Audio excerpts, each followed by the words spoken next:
Programme مقابل میں خوش آمدید. میں ہوں ربیہ احسن اور میرے ساتھ موجود ہیں عامر متین. اور آج کے پروگرام میں جو ٹاپکس ہم ڈسکس کریں گے اس میں سب سے پہلے ایران اور امریکہ مذاکرات کا پہلا دور مکمل, 60 روزہ روڈ میپ پر اتفاق, سوئٹزرلینڈ مذاکرات میں حتمی معاہدے کی بنیاد رکھ دی گئی, امریکی نائب صدر جے ڈی وینس کے مطابق اہم معاملات پر پیش رفت, آبنائے ہرمز کھلی رہے گی, اور IAEA انسپیکٹرز کو ایران میں دوبارہ رسائی ملے گی. ادھر امریکہ نے ایرانی تیل کی برآمدات کے لیے 60 روزہ عارضی لائسنس جاری کر دیا. خام تیل, پیٹروکیمیکل مصنوعات, بینکنگ, انشورنس اور شپنگ لین دین کی عارضی اجازت. کیا یہ پابندیوں میں نرمی کا آغاز ہے یا صرف مذاکراتی وقفہ؟ ادھر گلگت بلتستان میں حکومت سازی مکمل, پیپلز پارٹی کے امجد حسین ایڈوکیٹ بلا مقابلہ وزیر اعلیٰ منتخب, عمران ندیم سپیکر اور مسلم لیگ نون کے کفایت الرحمان ڈپٹی سپیکر بن گئے. اپوزیشن لیڈر مسلم لیگ نواز سے ہوگا. گلگت بلتستان اسمبلی میں پیپلز پارٹی سب سے بڑی جماعت, 13 نشستیں حاصل, مسلم لیگ نون اور استحکام پاکستان پارٹی 6 نشستوں کے ساتھ اہم پوزیشن میں. چلغوزہ کنگ بھی اسمبلی پہنچ گئے. ادھر قومی اسمبلی قائمہ کمیٹی خزانہ میں موبائل ٹیکسز اور الیکٹرک گاڑی پالیسی پر سوالات, سستے موبائل فونز پر ٹیکس کمی کی تجویز اور EV پالیسی پر اراکین کے سخت اعتراضات. یہ تمام ٹاپکس ہیں جو آج کے پروگرام میں شامل کریں گے. عامر صاحب, فائنلی جو یہ معاہدہ ہے, MOU ہے, اس کے اوپر دستخط ہو گئے اور کسی ایک اگریمنٹ کے اوپر دونوں پارٹیز جو ہیں وہ پہنچ گئے ہیں. Pakistan undoubtedly played a very vital role. نہیں, ایگریمنٹ تو خیر ابھی نہیں ہوا. ابھی MOU پہ سائن پہلے ڈیجیٹل ہو گئے تھے, ابھی فزیکل طور پہ ہوئے ہیں. مگر یہ جس طریقے سے برگنسٹاک سوئٹزرلینڈ میں جو یہ ہوا ہے, یہ اتنا ڈرامائی تھا کہ اس کے اوپر میرا خیال فلمیں بنیں گی کسی دور میں, کہ جس طرح کیوبن میزائل کرائسس کے ابھی بھی وہ فلمیں ہیں, کتابیں ہیں کہ 14 days that shook the world. تو یہ بھی جو 5 minutes that shook the world, کہ یہ جو اس وقت دکھایا جا رہا ہے کہ یہ 5 منٹ کا جو یہ تعطل آیا,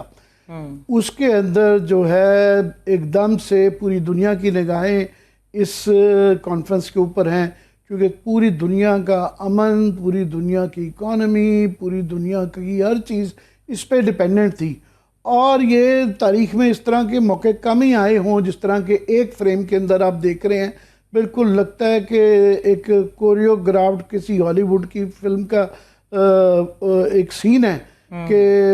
پریزیڈنٹ ٹرمپ نے آف کورس جو ہے ایک فریم کے اندر یہ دیکھ رہے ہیں کہ یہ ذکر کیا گیا کہ ایک فریم کے اندر جو ہے فیلڈ مارشل عاصم منیر ہیں, شہباز شریف ہیں, عراقچی ہیں, پھر یہ کشنر نظر آ رہے ہیں, اور بیک گراؤنڈ میں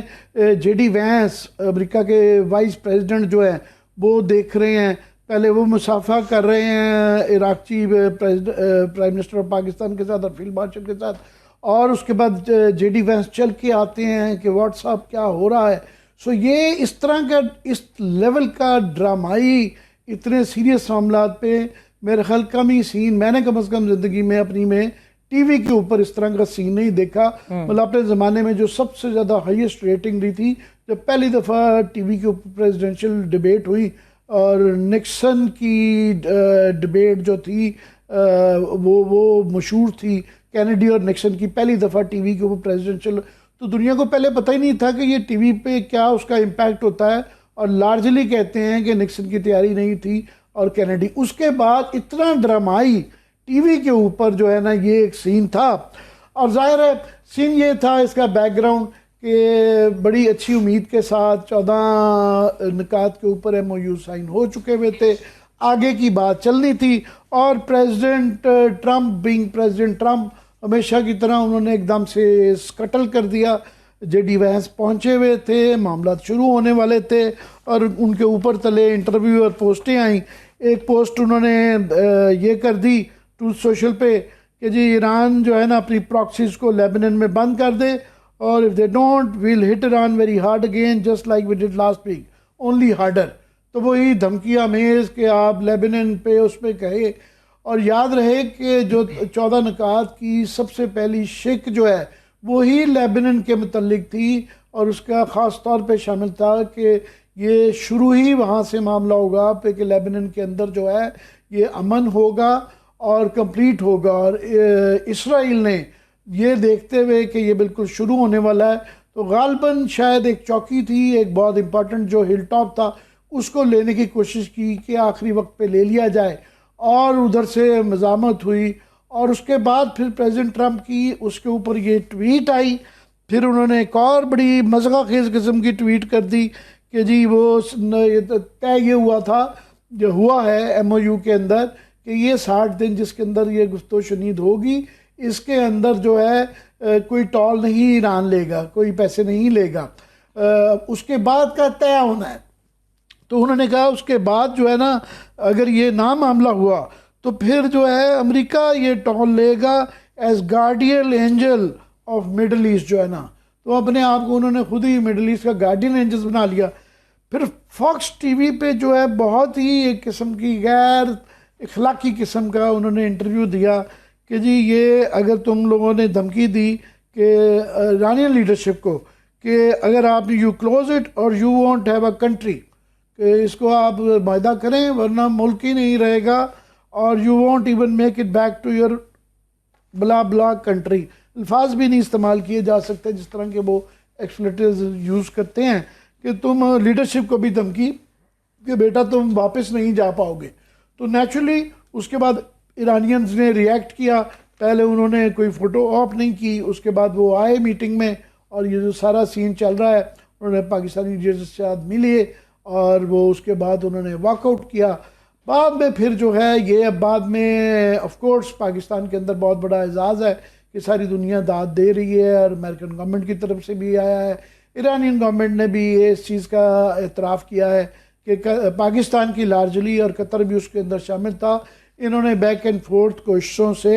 اس کو پٹری پہ دوبارہ وہ لے کے آئے. وہ وقتی طور پہ علامتی واک آؤٹ ضرور کیا تھا، پر وہ میٹنگ کا ایریا چھوڑ کے نہیں گئے تھے. اور اس کے بعد وائس پریزیڈنٹ وینس کا بھی وہ آیا کہ وہ چھوڑ کے نہیں، معاملات جو ہے پٹی پہ آ گئے ہیں، اور اگلے 24 گھنٹوں میں لیبنان میں امن برقرار رہا ہے، اور ہرمز بھی کھل گئی. اور اس کے بعد پھر ظاہر ہے وہ ایک اعلامیہ بھی آ گیا جس کے تحت جو ہے 60 روزہ پہ مکمل اتفاق ہو گیا، کمیٹیاں بن چکی ہیں، اور اس کے اوپر پھر نیوکلیئر سینکشنز اور جو ہے لیبنان کے اوپر خاص طور پہ بات ہوگی. مگر ابھی بھی ایک تو اس کے میں مزید یہ ہے کہ پاکستان کے اعتراف میں مسعود پزشکیان جو ایرانین پریزیڈنٹ ہیں، وہ اس جنگ کے بعد ان کا یہ پہلا دورہ ہوگا، پاکستان کے اندر بطور صدر جو ہے یہ ان کا پہلا دورہ ہوگا. تو وہ بھی آ رہے ہیں، جو ایک قسم کا آپ سمجھ لیں ہمارا اکنالجمنٹ ہے، اعتراف ہے ہماری پاکستان کی اس کے اندر کاوشوں کا. سو یہ بھی ایک اعزاز ہے کہ نہ صرف کہ اس پہ ایران ہم سے بہت خوش ہے، امریکہ ہمارے سے خوش ہے، پریزیڈنٹ وینس جس طرح کی تعریفیں وہاں پہ پرائم منسٹر کے فیلڈ مارشل کی، اس کے بعد پھر پورا خطہ اور پوری دنیا جو ہے پاکستان کی تعریف کر رہی ہے. اور مگر دیر از اے بگ مگر، اس کے بعد پھر مگر سے کہانی شروع ہوتی ہے کہ ابھی کافی دیکھنا ہے کہ یہ 60 دن کے چلیں گے. جو اس کی جو شرط تھی ان کی ایران کی، وہ پوری ہو گئی ہے. جس طرح عراقی کا یہ جو ایکس کے اوپر جو ٹویٹ آ چکا ہوا ہے کہ جناب پاکستان کی نے ڈیلیور کیا ہے بالکل، اور آئل اور پیٹرو کیمیکل کی ایکسپورٹس جو ہے اس کے اوپر ویور آ گیا ہے، بلاکیڈ ختم ہو گئی ہے، اور ایران کو اجازت دے دی گئی ہے کہ وہ اپنا تیل اور باقی مصنوعات جو ہے وہ بیچ سکتے ہیں، اور وقتی طور پہ عارضی طور پہ ان سے سینکشنز ہٹ گئی ہیں. مگر انہوں نے لاسٹ میں اپنی اس پہ لکھا ہے فرسٹ ریئل ٹیسٹ لیبنان کی ڈی کنفلکشن سیل، کیونکہ کمیٹی بنائی گئی ہے، کیونکہ سارے کے اندر ایک سب سے بڑا سوال جو ہے آج بھی اسرائیل کا، نیتن یاہو کا اور لیبنان کے اوپر ہے کہ انہوں نے ابھی بھی جو جنوبی پٹی ہے اس کے اوپر اپنا قبضہ رکھا ہوا ہے، اور وہ ایک سپوائلر ہے، اور امریکہ کے لیے ابھی بھی بہت بڑی ان کی طاقت کم ضرور ہوئی ہے مگر ابھی برقرار ہے. اور اس کی سب سے بڑی نشانی یہ ہے کہ جب یہ ہونے جا رہا تھا پریزیڈنٹ ٹرمپ کو اس طرح کی ٹویٹس کرنی پڑی، اور اس کے بعد مگر اب یہ کمیٹی بنا دی گئی ہے کہ لیبنان سے ریلیٹڈ کوئی بھی مسئلہ ہوگا تو ڈی کنفلکشن سیل، کہ کانفلکٹ اگر کھڑا ہوگا تو اس کو ڈی کنفلکشن کی جائے گی، اس کو کیسے اس سے نبٹنا ہے، نیوکلیئر معاملہ، سینکشنز کا معاملہ اور باقی معاملات اپنی جگہ، اڈوں کے معاملے اپنی جگہ، مگر لیبنان کا معاملہ سب سے بڑا ہے اور سب سے بڑا سوال ہے. آپ مہمان کا تعارف کروا دیں, میں ان سے لینا چاہوں گا. جی ہمارے ساتھ موجود ہیں ڈاکٹر اویس سلیم, ماہر بین الاقوامی امور ہیں, ان کو گفتگو میں شامل کریں گے. جی عامر صاحب. جی ڈاکٹر صاحب, میں نے کوشش کی ہے, بہت شکریہ آپ کا, ہمیشہ ہمارے لیے وقت نکالتے ہیں اس کا احاطہ کرنے کی. آپ امریکہ میں بیٹھے ہوئے ہیں, وہاں سے آپ دیکھ رہے ہیں کہ آلموسٹ یہ ہو گیا تھا, پھر پریزیڈنٹ ٹرمپ کا ایک دم سے یہ آنا, پھر اس کے بعد دوبارہ معاملات کا ریزالو ہو کے اب پٹری پہ تو چڑھ گیا ہے. مگر ابھی بھی آپ کتنی امید لگا کے رکھیں کہ یہ ایسے ہی 1 سٹیپ فارورڈ 2 سٹیپ بیکورڈ معاملہ ایسے ہی چلتا رہے گا؟ بہت شکریہ عامر صاحب, آپ نے بہت اچھا ایک یہ سارا جو انکیپسولیٹ کیا ہے آپ نے اس معاملے کے مختلف پہلوؤں کو, اور اس سے ہمیں یہ اندازہ ہوتا ہے کہ یہ کوئی آسان معاملہ نہیں ہے. اس کی بہت ساری جہتیں ہیں جن کو ہمیں علیحدہ علیحدہ دیکھنا ہوگا. ظاہر ہے کہ ایران اور امریکہ اس میں بڑے فریق ہیں جو اس وقت مذاکرات میں بھی شامل ہیں, لیکن دوسری طرف اسرائیل بھی ہے, اور اسرائیل ہمیں ایسے لگتا ہے کہ کوئی اتنا خوش نہیں ہے اس پیس ڈیل سے. دوسری طرف پھر حزب اللہ اور لبنان کا معاملہ ہے. سو یہ سارے جو ویریبلز ہیں ان کو اکٹھا کر کے جو ایک تصویر اس وقت بن رہی ہے, وہ تصویر کوئی اتنی خوش کن نہیں ہے. اس میں ابھی صرف امید کا یہ پہلو ہے کہ چلے اتنے 4 مہینے کے تنازع کے بعد بہرحال کوئی نہ کوئی ایک ایسی ونڈو ضرور نظر آئی ہے جس میں معاملات آگے بڑھ سکتے ہیں. 2 مجھے بڑے چیلنجز, اب یہ جو 60 دن کی ایک مدت رکھی گئی ہے جس میں جو سٹیکنگ پوائنٹس ہیں ان پر بات ہونی ہے, یہ ہمیں ہمیشہ باور کرواتے رہنا چاہیے کہ ان پر ابھی کوئی معاہدہ نہیں ہوا ہے. جیسے ابھی تھوڑی دیر پہلے جو نائب صدر ہیں امریکہ کے جے ڈی وینس, انہوں نے ایک بیان دیا ہے کہ ایران نے یہ تسلیم کر لیا ہے, اگری کر گئے ہیں وہ اس بات پر کہ وہ نیوکلیئر انسپیکٹرز کو واپس اپنے ملک میں جو ہے اپنی تنصیبات کے معائنے کی اجازت دیں گے. یہ وہ بات ہے جو اس جنگ سے پہلے ایران بار بار کرتا رہا ہے, لیکن کیا ان انسپیکٹرز کو اس حد تک جانے کی اجازت ہوگی جو ایران اور جو امریکہ اور اسرائیل کے مطالبات ہیں؟ میں نہیں سمجھتا کہ موجودہ صورتحال میں ایران کے لیے اتنا آسان ہوگا. سو ہمیں دیکھنا ہوگا کہ ان کی طرف سے آفیشیل ریئیکشن کیا آتا ہے. پھر ہمیں جو ایک سب سے بڑا روڈ بلاک لگتا ہے یا سپوائلر لگتا ہے وہ اسرائیل لگتا ہے. اسرائیل کے صدر نے کل اس ڈیل کے بعد جس قسم کے ریاکشن کا مظاہرہ کیا, اس سے صاف لگ رہا تھا کہ وہ حزب اللہ کو ایک ایکسکیوز کے طور پر استعمال کرتے ہوئے وہ اپنا قبضہ نہیں چھوڑیں گے, اور انہوں نے کہا کہ جی وہ پیس ڈیل کو انڈرمائن کر رہے ہیں, ہم تو اس معاملے میں کچھ نہیں کر رہے,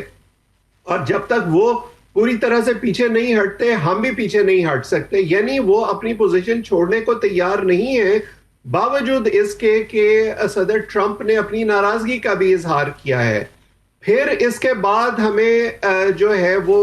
یہ جو اسٹریٹ آف ہرمز کا معاملہ ہے وہ مجھے لگتا ہے کہ نسبتاً آسان ہے, بلاک ہیڈ بھی کھل جائے گا, آمد و رفت بھی شروع ہو جائے گی, لیکن یہ ایک فریجائل جو ہے وہ ارینجمنٹ رہے گا. کبھی بھی جب ایک دفعہ بند ہو گیا تو کبھی بھی دوبارہ جو ہے کوئی اس قسم کی سچویشن ہو گئی جس میں کسی طرف سے خاص طور پر اسرائیل کی طرف سے کوئی ایسی کارروائی ہوئی تو ایران اس کو دوبارہ بند کر سکتا ہے. پھر مجھے ذاتی طور پر جیسے ہم نے کل پہلے دور کے ابتدا میں ہی دیکھا کہ صدر ٹرمپ کے بیان کی وجہ سے ایک بدمزگی پیدا ہو گئی, اگرچہ معاملات دوبارہ درست سمت میں چل پڑے, لیکن مجھے یہ لگتا ہے کہ صدر ٹرمپ کی زبان بندی جو ہے وہ بھی ایک چیلنج ہوگی اس 60 دن کی مدت کے دوران, کہ اگر وہ بار بار اس قسم کے بیانات دیتے رہے جیسے وہ پہلے دیتے رہے ہیں, اور امریکی میڈیا میں اس پر بڑی تنقید ہوتی رہی ہے کہ اول تو انہیں اس جنگ میں جانا ہی نہیں چاہیے تھا, اور اگر وہ چلے بھی گئے تھے تو جس قسم کے بیانات انہوں نے دیے انہوں نے انوائرمنٹ کو خراب کرنے میں زیادہ کردار ادا کیا. تو اگر میرا خیال ہے ان کی زبان بندی کی جا سکے اور کسی طریقے سے اسرائیل کو باز رکھا جا سکے تو معاملات ہمیں درست سمت میں چلتے ہوئے نظر آئیں گے. ڈاکٹر صاحب آپ نے بہت ایک وسیع طریقے سے سارا اس کا احاطہ کیا ہے. باری باری ایشوز پہ میں آپ سے کرنا چاہوں گا. نیوکلیئر کے اوپر آپ نے کہا ایک بہت بڑا کوشچن ہے, کیونکہ سارا ہی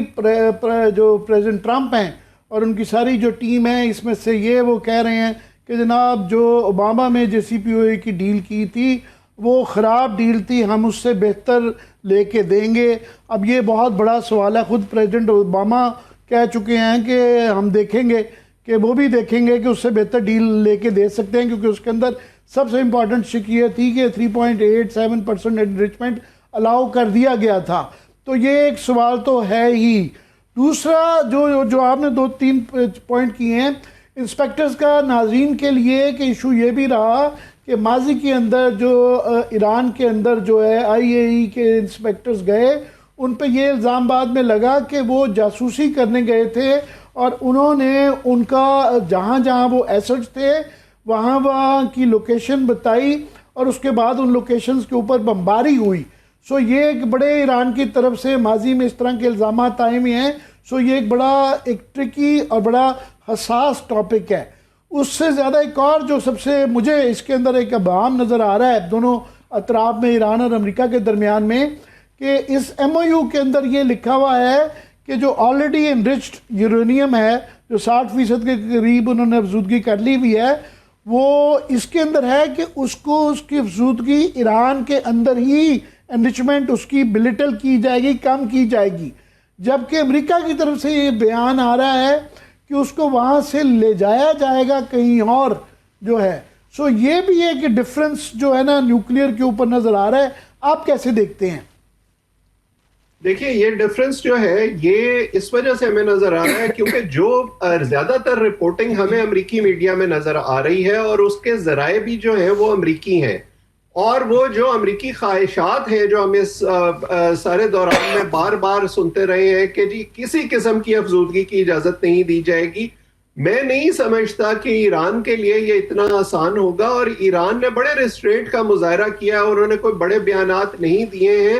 یہ شاید اس وقت تو ممکن ہو جاتا ہے اس جنگ سے پہلے جب وہ بار بار بات چیت کی اور نیگوسیشن کی بات کر رہے تھے اور یہ کہہ رہے تھے کہ ہم معائنہ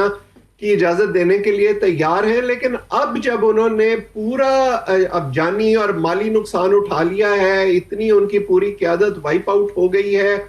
اور اب یہ خطرہ ان کے لیے بدستور رہے گا کہ پچھلے سال بھی ایران اور امریکہ اور اسرائیل نے ان پر حملہ کیا, اور اس دفعہ تو باقاعدہ جنگ چھیڑ دی کہ اگر وہ ان کے کہنے پر فوری طور پر ان کے مطالبات پر گیون کر دیتے ہیں تو کل کو کیا ہوگا, اور ان کا جو ایک ڈیفنس میکنزم ہے وہ کیا ہوگا.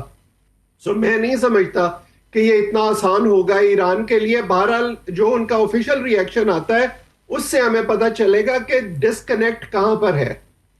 جی دوسرا کوشچن آ جاتا ہے کہ امریکہ کے لیے سوال صرف ایران کے ساتھ یہ معاہدہ نہیں ہے, یہ 78 سال سے ان کا جو گٹھ جوڑ اسرائیل کے ساتھ ہے وہ ہے, اور پریزیڈنٹ ٹرمپ کا خاص طور پہ جو پرسنل نیتن یاہو کے ساتھ تعلقات ہیں وہ بھی کوشچن میں آ جاتے ہیں. آف کورس اب یہ تو کلیئر ہے کہ اس کے اندر کچھ دراڑیں آ گئی ہیں, مگر اس دراڑ کی ایکسٹینٹ کیا ہے, کس حد تک, کیونکہ اس کے اندر یہ جس طریقے سے ایک دم پریزیڈنٹ ٹرمپ نے یہ بیان دیا اور آپ وہاں بیٹھے ہوئے ہیں, لنڈسی گراہم کا یہ جس طرح کا انٹرویو آیا کہ جی 4 گھنٹے پریزیڈنٹ ٹرمپ کی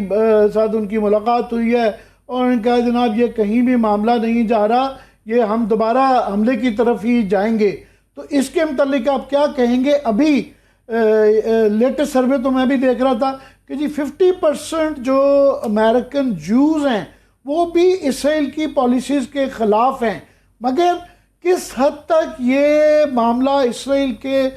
خلاف اگر یہ معاہدہ جاتا ان کے لیے تو موت ہے ٹھہرے گا؟ دیکھیے اس کو یہ جو اسرائیل اور امریکہ کا گٹھ جوڑ ہے اور اس کی وجہ سے جو امریکہ کے اندر ایک سینٹیمنٹ پیدا ہو رہا ہے, اس کو میں مختلف طریقے سے دیکھتا ہوں. اس کی وجہ یہ نہیں ہے کہ امریکی عوام کو, اور خاص طور پر جو ایک ماگا کراؤڈ ہے جو بہت پرو اسرائیل ہے اور وہ کور سپورٹ ہے ڈونلڈ ٹرمپ کی اور ریپبلکن پارٹی کی, کہ انہیں بہت کوئی عالمی امن کے متعلق تشویش ہے یا وہ کوئی ہیومن رائٹس کے بارے میں بہت زیادہ فکر مند رہتے ہیں. ان کا مسئلہ صرف امریکہ کے اندر اس وقت جو ایک معاشی دباؤ آ رہا ہے اس جنگ کی وجہ سے وہ ہے. وہ جب اپنے بڑے بڑے ٹرک لے کر گیس اسٹیشن پر جاتے ہیں اور وہاں پیٹرول ان کو مہنگی قیمت پر ملتا ہے, یا گروسری کے جو آئٹمز ہیں وہ مہنگے ہو جاتے ہیں. ایک ابھی سروے ہوا تھا ریسنٹلی جس کے مطابق تقریباً $500 کا اضافی خرچ ایک عام امریکی فیملی کو, جو سفید پوش امریکی فیملی ہے, ان کو کرنا پڑ رہا تھا اس جنگ کے اثرات کی وجہ سے. اگر یہ مسئلہ نہ ہو تو شاید انہیں اور کوئی فکر نہیں ہے. اور وائٹ ہاؤس کے اندر جو تشویش ہے وہ یہ ہے کہ یہ ٹرانسلیٹ ہو جائے گا ایک الیکٹورل ڈیفیٹ میں, کیونکہ نومبر میں وسط مدتی انتخابات ہونے ہیں, اور اس سے پہلے جو یہ تمام پولز ہمارے سامنے آ رہے ہیں اور جو پرانا ٹریک ریکارڈ ہے وہ بھی ہمیں یہ بتاتا ہے کہ جب بھی اس قسم کی صورتحال ہوئی ہے تو جو سٹنگ گورنمنٹ ہے, وائٹ ہاؤس میں جو صدر رہے ہیں, ان کے لیے کوئی اچھی مثبت صورت نہیں نکلی اس میں سے. اس لیے وائٹ ہاؤس کا جو اس وقت ایک ہمیں مقصد نظر آتا ہے وہ بہت شارٹ ٹرم ہے کہ کسی بھی طریقے سے اپنا ہرمز کھلے, اس کی وجہ سے قیمتیں معمول پر آئیں. جیسے ہم نے دیکھا کہ سٹاک مارکیٹ نے بھی فوری طور پر ریاکٹ کیا, تیل کی قیمتیں بھی ذرا کم ہونی شروع ہوئی ہیں, اگرچہ وہ پہلے کی جو سطح تھی اس پر آتے آتے بھی بہت وقت لگے گا. اس کے بعد جو ہوگا وہ دیکھا جائے گا. یہ جو ایک سینٹیمنٹ آپ کو امریکہ کے اندر نظر آ رہا ہے اسرائیل کے خلاف, جو اصول پر مبنی ہے, وہ زیادہ تر نوجوانوں میں ہے, وہ میگا سپورٹرز میں نہیں ہے. کیونکہ جو بائیڈن نے جس طریقے سے غزہ کی جنگ کے بعد کیمپسز پر جس طرح کے مظاہرے ہوئے تھے ان کو جس طریقے سے ڈیل کیا تھا, اس کی وجہ سے نوجوانوں میں غم و غصہ پایا جاتا تھا, اور امیگرنٹس میں بھی اس کی وجہ سے ایک اینٹی جو بائیڈن سینٹیمنٹ تھا, حالانکہ وہ عموماً ڈیموکریٹک پارٹی کو سپورٹ کرتے ہیں. اور اسی وجہ سے ان لوگوں نے بھاری تعداد میں ڈونلڈ ٹرمپ کو ووٹ دیا اور یہ سمجھا کہ وہ جنگیں بھی ختم کروا دیں گے جیسے وہ وعدے کر رہے تھے, اور وہ قیمتیں بھی معمول پر لے آئیں گے. لیکن ان کے وعدے پورے نہیں ہو سکے, اور ہم نے اس کا ایک مظہر دیکھا جب زہران ممدانی نیو یارک میں اسرائیل کی جو لابی ہے اس کی پوری مخالفت کے باوجود الیکٹ ہو گئے. لیکن کیا یہ مخالفت وائٹ ہاؤس اور جو ڈونلڈ ٹرمپ کی کور ٹیم ہے اس میں اس حد تک چلی جائے گی کہ وہ بالکل ڈیٹیچ اپنے آپ کو اسرائیل سے کر لیں اور جو ہے عملی طور پر کچھ ایسے اقدامات کریں جس سے یہ نظر آئے کہ وہ اسرائیل سے اپنے آپ کو علیحدہ کر رہے ہیں اور ان کو جو ہے باز رکھنے کی کوشش کر رہے ہیں کسی شرارت سے؟ یہ فی الحال مجھے ہوتا نظر نہیں آ رہا. یہ جو رسمی بیانات اور ڈونلڈ ٹرمپ کا غصہ آپ کو نظر آتا ہے, یہ صرف اپنے سیاسی اور معاشی نقصان کی وجہ سے ہے. ڈاکٹر صاحب آپ نے, میں بھی امریکہ کچھ رہنے کا موقع ملا ہے, مگر جس خوبصورتی سے آپ نے سینٹیمنٹ کو ایکسپلین کیا ہے مجھے داد دینی پڑے گی آپ کو. سارا فوکس اس وقت لیبنن پہ آیا ہوا ہے, آف کورس نیوکلیئر پہ ہے, سینکشنز بھی بیک گراؤنڈ میں چل رہے ہیں, اور امریکن اکانومی بھی ہے جو اس میں. تو ڈاکٹر صاحب ایک چیز جو ہے, یہ بیک گراؤنڈ میں خطے کے خلیجی ممالک بھی ہیں, اور کائرو میں جس طریقے سے سعودی عربیہ, ٹرکی, پاکستان, یہ ملاقات وہاں پہ ہوئی جو وہ بھی بیک گراؤنڈ میں چل رہا ہے, اور خطے کے ممالک کو بھی قطر اور پاکستان تو ڈائریکٹلی انوالوڈ ہیں, وہ بھی انوالوڈ ہیں. پر ایک بیچ میں سے ایکسیپشن ہے کہ ان میٹنگز کے اندر جو بعد میں ری الائنمنٹس کی باتیں ہو رہی ہیں, یو اے ای کا ذکر نہیں آ رہا. اور میرے سامنے یہ رائٹرز کی خبر ہے جس کے اندر یہ انہوں نے سورسز کے حوالے سے یہ خبر دی ہے کہ یو اے ای کی بات انڈیا سے چل رہی ہے کہ جی وہ برہموز اور ان کے آکاش تیر جو بیلسٹک میزائل ہے برہموز جو ہیں وہ خریدنے کی ڈیل کے اوپر بات چیت چل رہی ہے. ایک تو اس سے پورا خطے کا توازن چینج ہو جاتا ہے کہ ایران کے لیے ایک یہ بڑا ریڈ فلیگ ہوگا, اور دوسرا ہمارے لیے بھی یہ ایک کوشچن ہے کیونکہ انڈیا ہمارے ساتھ جو ہے ایک اس کی ایک ہماری ابھی بھی جنگ ان کے ساتھ جاری ہے. مجھے نہیں پتا کیونکہ یہ برہموز جو ہیں وہ رشیا کے ساتھ مل کے بناتے ہیں, تو رشیا کو کیونکہ ایران کے وہ سپورٹر ہے رشیا, ان کو اس پہ اعتراض ہوگا نہیں ہوگا, یہ بھی ایک کوشچن ہے. پر اس ڈیولپمنٹ کو آپ کیسے دیکھتے ہیں؟ How does this development fit ان؟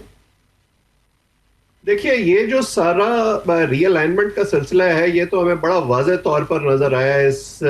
جنگ میں, اور اس کے بعد جس قسم کے معاملات ہوئے کہ یہ جو اماراتی ریاستیں ہیں انہوں نے جو یہ سمجھا ہوا تھا کہ ہم بس امریکہ کے ساتھ اگر جڑ کے رہیں گے تو ہمارا تحفظ بڑا یقینی ہو جائے گا, یہ اتنا آسان نہیں ہے. دوسری طرف میں ذاتی طور پر یہ سمجھتا ہوں کہ جس طرح کی ریزسٹنس ایران نے دکھائی ہے اس نے باقی ممالک کو اس خطے میں امپاور کیا ہے اور یہ احساس دلایا ہے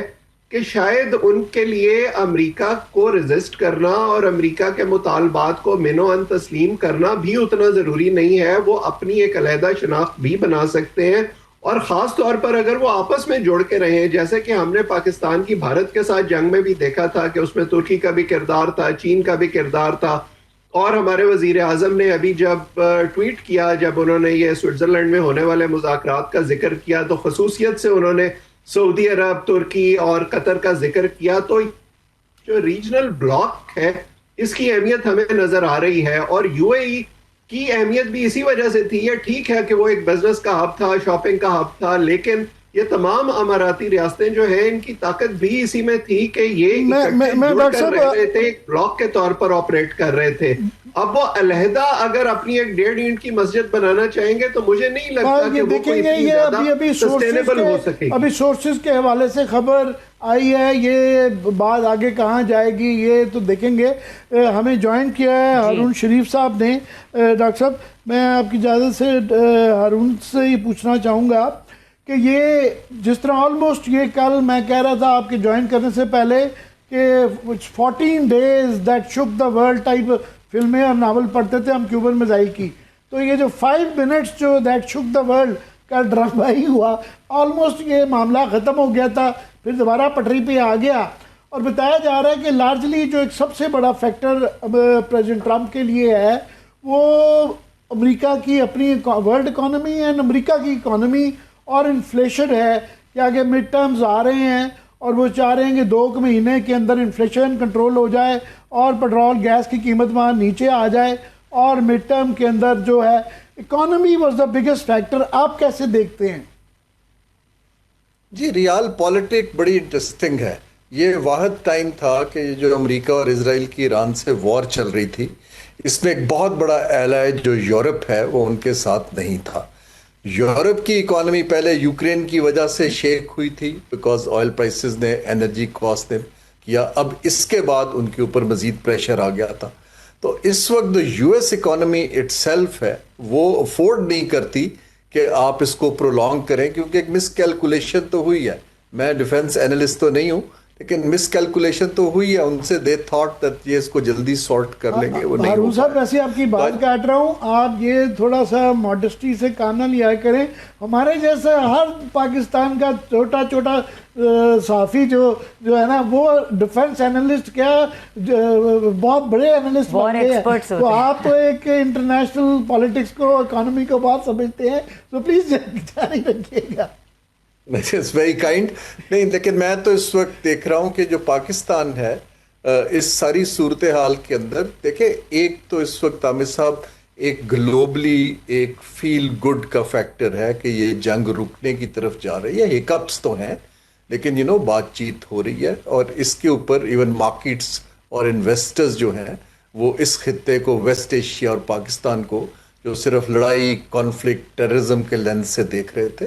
وہ مختلف طرح سے دیکھ رہے ہیں. اونس ہمارے اوپر ہے کہ ہم اس جیو پولیٹیکل رینٹ کو کیسے استعمال کر پاتے ہیں, اور یہ ایک بڑا کرٹیکل ہے کہ ایران کا اور ہمارا بارڈر بلوچستان کے تھرو ہے. سو بلوچستان اس وقت سینٹر سٹیج ہونا چاہیے ہماری پولیٹیکل ایلیٹ کا, اسٹیبلشمنٹ کا, اور اس کا آپ اگر انویسٹر کو کوئی سلوشن دیں گے تو اس کے اوپر آپ کی جلدی اس کا رزلٹ آنے شروع ہو جائیں گے. کریکس آ گئے ہیں جو آپ نے یو اے ای کا ذکر کیا بڑے کلیئرلی, کیونکہ میں دونوں ممالک سے سالوں سے ڈیل کر رہا ہوں, اب بھی کر رہا ہوں. I see cracks within the G C C countries very clearly. U A E کی ابھی تک ایک ایروگنس ہے, ان کا ایک نیکسس ہے, وہ اس کو ڈبل ڈاؤن کرنا چاہتے ہیں, لیکن ان کریکس کی وجہ سے آپ نے دیکھا وہ اوپیک سے بھی نکل گئے ہیں. اب یہ ایک نئی جو ایک ماڈل بنے گا ایران, لیکن ابھی تک جی سی سی کا آئل اینڈ گیس کا بڑا کمپیٹیٹر رہا ہے, اس کو دبایا ہوا تھا سینکشنز کے تھرو. اگر تھوڑی سی بھی سینکشنز ٹریڈ کی اس میں سے ریلیف ملتی ہے تو اس وقت ایران پھر سے کھڑا ہو جائے گا, کیونکہ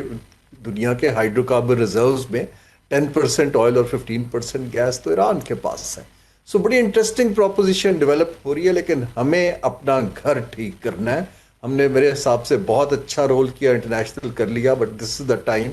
ہم اپنے آپ کو ریپوزیشن کریں کہ ہم اس کا کوئی لانگ ٹرم سسٹینیبل فائدہ اٹھا سکیں. ارون, یہ ورلڈ اکانومی کے متعلق جو ہے نا دونوں قسم کے متضاد ویو آ رہے ہیں. ایک ویو آ رہا ہے کہ یہ 2 ماہ میں کم از کم جو ہے نا 2-3 مہینے چاہیے ہوں گے, یہ تمام جو پلانٹس تباہ ہوئے ہیں شپمنٹ کو دوبارہ ریسٹور کرتے ہوئے اور تمام یہ جو بیک لاگ آیا ہے اس کو کور کرتے ہوئے جو ہے عرصہ لگ جائے گا, اس کو جلدی نہیں ہوگا. مگر ایک اس کے اندر جو اس کی اپوزٹ جو ویو ہے وہ یہ آ رہا ہے کہ یہ کتنی بڑی چینج آ رہی ہے ایران کا دوبارہ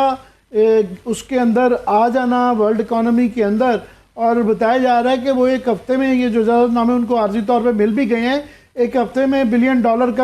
کے قریب تو وہ ایران ایکسپورٹ کر پائے گا. اور یہ نیو الائنمنٹ کے ساتھ شاید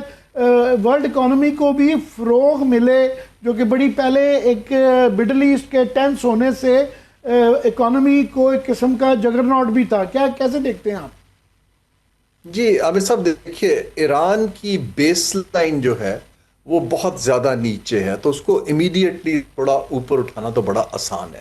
لیکن ایران میں کرنسی کریش ہو چکی ہے, ایران کے اندر کوئی 10 سے 30% ہر سال GDP گروتھ گرتی رہی ہے. ابھی وار میں ان کا انفراسٹرکچر ہیوجلی ڈیمیج ہوا ہے. لیکن فرق کیا ہے, یہ جو چھوٹی چھوٹی ایمریٹس ہیں اور ممالک ہیں آئل کو پروڈیوس کرتے, قطر ہے, UAE ہے, کویت ہے,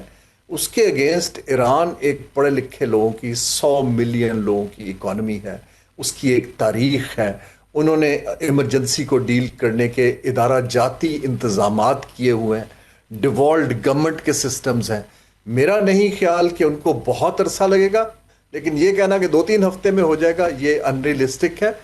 لیکن ایران میپ پہ اگر آتا ہے اور ان کے تھوڑے سے بھی ایسٹ ڈی فریز ہو جاتے ہیں, سگنل وائلڈ فائر کی طرح مارکیٹس میں جائے گا. Even western companies, European companies reconstruction میں پارٹنرشپ کرنا چاہیں گی, لیکن ڈپینڈ کرتا ہے کہ ایران اب اپنے کارڈز کیسے کھیلتا ہے اور امریکہ اپنی وکٹری کیسے ڈکلیئر کرتا ہے. 2-3 مہینے میں یہ چیزیں کلیئر ہوں گی, لیکن ڈیفینیٹلی مجھے اب چیزیں نیگیٹیوٹی سے نیوٹریلٹی اور نیوٹریلٹی سے آگے کچھ پازیٹیو سائیڈ پوری دنیا کا پوری دنیا کا کیونکہ ایک قسم کا موڈ نظر آ رہا ہے کہ یہ اس کے اوپر امن ہونا چاہیے, وہ بیک گراؤنڈ میں چل رہا ہے. پر میں 2-3 ہفتے کا نہیں کہہ رہا تھا, میں سن رہا تھا کچھ امپورٹنٹ اکانومسٹ کو دنیا کے, وہ یہ کہہ رہے تھے کہ جناب یہ صرف ایک ہفتے میں, کیونکہ $1 بلین صرف وہ ایکسپورٹس سے اپنی آئل کی سے بنائیں گے اور اس کے علاوہ باقی سینکشن, تو یہ اگر 2 مہینے بھی ان کا یہ گفتگو والا سلسلہ بھی چلتا ہے تو اس میں $20 سے $30 بلین تک بنائیں گے, جو کہ ان کے لیے ایک بہت بڑی رقم ہوگی اپنی ریسٹوریشن کے لیے, پلس اگر کچھ اور بھی آ جائے. پر میں آپ سے بجٹ کے اوپر جو ہے تفصیلاً بات کروں گا. ڈاکٹر صاحب آپ سے میں ایک اور بڑی ڈیولپمنٹ ہوئی ہے کہ ہم ساری عمر یہ ہوتا تھا کہ ہمارا مذاق تو اڑتا ہی تھا کہ ہمارے ہاں حکومتیں 2-3 سال ہی چلتی تھی جو ہے, اب جاتی ہی نہیں ہیں. اور اٹلی کا یورپ میں مذاق ہوتا تھا کہ وہاں ہر سال بعد ایک پرائم منسٹر ہے.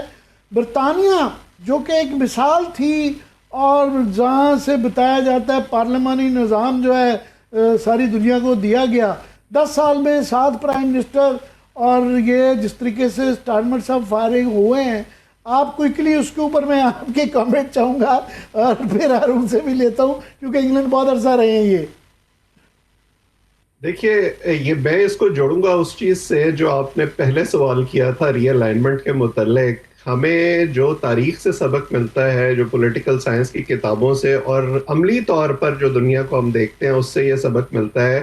کہ آپ اکیلے سروائیو شاید نہیں کر سکتے, اور آپ کو جو ہے دوسروں کے ساتھ جڑ کر رہنا چاہیے, چاہے وہ آپ کی معیشت ہو, چاہے آپ کا سماج ہو, چاہے آپ کی سیاست ہو. مجھے ایسے لگتا ہے کہ برطانیہ نے جب سے یا بریگزٹ سے نکلنے کا فیصلہ کیا, اور اس فیصلے کی بنیاد یہ تھی کہ جی یہ جو باہر سے لوگ آتے ہیں یہ ہماری معیشت پر بوجھ ہیں اور ہم اکیلے سروائیو کر سکتے ہیں, تب سے ایسے لگتا ہے کہ جو ڈاؤن سلائیڈ شروع ہوا ہے وہ تھمنے کا نام نہیں لے رہا ہے. نہ ان کی اکانومی ٹھیک ہو رہی ہے اور نہ جو ہے وہ ان کی سیاست ٹھیک ہو رہی ہے. سو جب تک پولیٹیکل سٹیبلٹی نہیں ہوگی تب تک اکنامک سٹیبلٹی نہیں ہوگی, اور یہ پہلے انڈا اور پہلے مرغی والی بحث جو ہے وہ ایک طرح سے بن جاتی ہے. میرا خیال یہ ہے, اور میں اتفاق کروں گا ہارون صاحب سے جو انہوں نے پہلے تذکرہ کیا, کہ ہمارے لیے اس میں یہ سبق ہے کہ وہ تاج برطانیہ جس کا سورج کبھی غروب نہیں ہوتا تھا, اور طاقتیں جو ہیں وہ ہمیشہ ایک سائیکلک پروسیس میں چلتی ہیں, کبھی ان کا عروج ہوتا ہے, کبھی ان کا زوال ہوتا ہے, اور ہم تو ابھی اوپر اٹھنے کی کوشش کر رہے ہیں. تو میرا خیال ہے کہ ہمیں یہ سیکھنا چاہیے کہ وہ طاقتیں جو ہیں وہ ہمیشہ کے لیے نہیں رہیں. تو ہم جو ہیں, ہم اگر یہ سوچتے رہیں گے کہ ہمیں بس دنیا میں تعریف مل رہی ہے اور ہمیں اپنا ہاؤس ان آرڈر کرنے کی ضرورت نہیں ہے, تو شاید یہ کوئی اتنی اچھی اپروچ نہیں ہے. جی ہارون, آن یو کے اینڈ اسٹارمر, یور ویوز.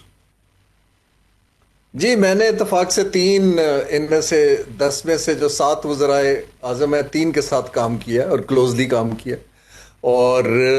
جو میں یو کے کو دیکھ رہا ہوں آئی تھنک کہ اگین آپ ریلیکس کر جاتے ہیں کہ جی ٹوٹل ریلائنس یو کے کی پچھلے 10-15 سال میں 20 میں یہ تھی کہ ان کی industrial economy service orientation economy میں تبدیل ہو گئی. وہ یو ایس کا ایک کلوز ایلائی کے طور پہ آگے کام کرتے رہے, انہوں نے اپنی ریئل سیکٹرز کے اندر انویسٹمنٹ نہیں کی. جب بریگزٹ کی مس کیلکولیشن ہوئی اس کو وہ ہینڈل نہیں کر پائے اور ابھی تک نہیں کر پائے, اور اس سے یہ ہوا کہ میسو کارپوریٹ ایک ایگزٹ ہوا. یو کے جو کہ فائنینشیل سینٹر تھا, جو کارپوریٹ سینٹر تھا, کوئی آئرلینڈ چلا گیا, کوئی نیدرلینڈ چلا گیا, کیونکہ ای یو کا ایڈوانٹیج ختم ہو گیا. لیبر کاسٹ اوپر جانی شروع ہو گئی کیونکہ بہت سے لوگ جو ای یو کے لیس ڈیولپڈ کنٹریز کے, پولینڈ کے دوسرے کام کرتے تھے واپس جانا شروع ہو گئے. رائٹ ونگ کی رائز ہمیں بڑا کلیئرلی وہاں پہ دکھائی دے رہی ہے. آئی ایم ایف کے جو اسیسمنٹ ہے پورے یورپ کے اندر جس اکانومی نے اس دفعہ سب سے لو پرفارم کیا وہ یو کے کی اکانومی ہے. یو کے کو اب فیصلے کچھ کرنے ہیں کہ جناب آپ نے واپس جانا ہے, آپ نے کیا کرنا ہے, سٹرکچر کو بدلنا ہے. لیکن جو گیپ ہے ان کا آپ دیکھیے, ابھی بھی جو نئے وزیر اعظم کی بات کر رہے ہیں وہ میئر تھے گریٹر واشنگٹن کے, سو ان کے پاس پارٹیز کے اندر گرومنگ آف لیڈرشپ بڑی کمزور انفارچونیٹلی ہو گئی ہے, اور اس وقت یو کے کی ایک ڈاؤن فال دکھائی دیتی ہے. 30% اوور آل جاب کم ہوئے ہیں یو کے میں پچھلے 1 سال میں. تو جو ہمارے پاکستانی لوگ وہاں کوشش کر رہے ہیں تو ان کے لیے اطلاع یہ ہے کہ اپرچونٹیز دوسرے ممالک میں دیکھیں, یہ اکانومی کو سنبھلتے ٹائم لگے گا. لیکن اس کا ہمارے اوپر جو ہے ہمیں سیکھنے کی ضرورت ہے کہ اگر یورپ اس وقت سلو ڈاؤن میں ہے, یورپ کو آپ ڈیورسیفائی کرنے کا موقع دیں. یہ پہلا موقع ہے کہ خطے میں بھی ہمارے تعلقات ہندوستان کے علاوہ ٹھیک ہو رہے ہیں اور امریکہ سے بھی چل رہے ہیں. اس کو کیش ان کرنے کے لیے جو اکانومی سٹرگل کر رہی ہیں ان کے ساتھ اگر ہم خطے کی مارکیٹس کھولتے ہیں تو ہمیں یقیناً فائدہ ہوگا. ان کا جو ایک چیز پہ اتفاق ہے کہ بریکسٹ سے معاملہ شروع ہوا اور امیگریشن سے شروع ہوا, اور جو جس طرح ریفارمسٹ کی رائز آ رہی ہے وہ وہاں سے مزید بندے نکالنے پہ ہو رہا ہے, جو کہ پارٹ آف دا پرابلم تھا. بہت شکریہ ڈاکٹر صاحب آپ کے ٹائم دینے کے. پروگرام کا وقت ختم ہو گیا ہے. بہت شکریہ ہارون شریف صاحب کا کہ انہوں نے ہمیں وقت دیا, اور اجازت چاہیں گے. اللہ حافظ.